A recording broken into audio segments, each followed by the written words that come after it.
Hey, what's going on, you guys? It's Vic, and we're back with another video. So today, we're finally gonna be doing the install video with the ambient lighting on my 2019 Mustang GT. I'm trying to make it simple and easy for you guys to understand and follow along, so you can do it to your car, whether it's Mustang or whatever you got. So let's get into it, guys. So right here, starting with your box, you got your LED strips, your harnesses, your controllers, and everything you're gonna need to do this installation, guys. So guys, right here, I'm going to be taking off the passenger door card. I'm going to time-lapse the video a little bit, just so the video won't be super long.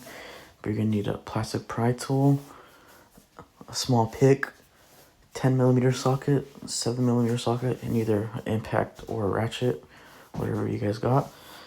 And right here, I'm taking off the little window switch trim piece right here, because behind there is going to be the 10mm, and then there's going to be a little card behind the door handle, which is also another 10mm. You're going to have to take that off. And at the bottom of the door card, there's going to be two 7mm. But in my case, I'd already took them off prior to recording. So then after that, you're going to just you're just going to use the pry tool to get all the clips around the door card, and try not to break them. It's pretty easy to break, but just, do your best not to. And yeah, the card will be all loose and ready to come off.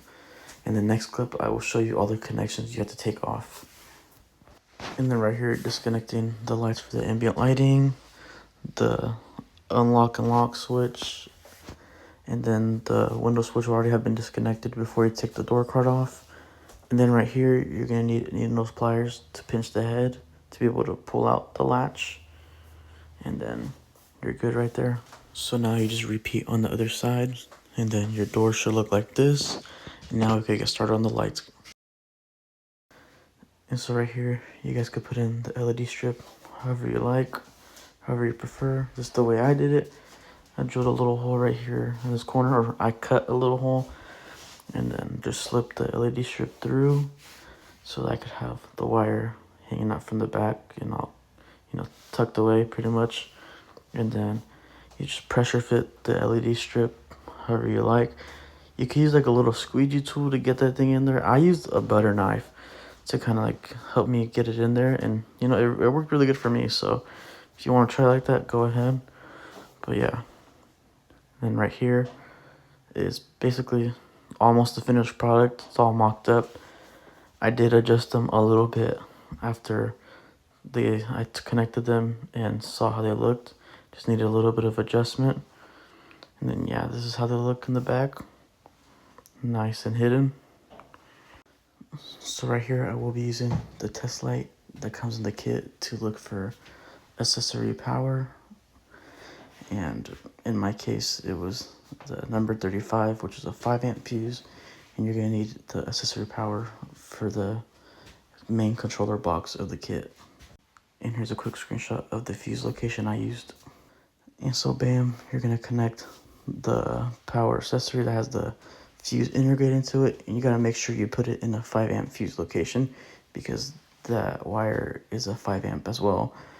And then you're going to connect the main box and connect one of the strips to make sure everything's good and turns on when you hit accessory power, like shown in this video is doing the turning on sequence right now.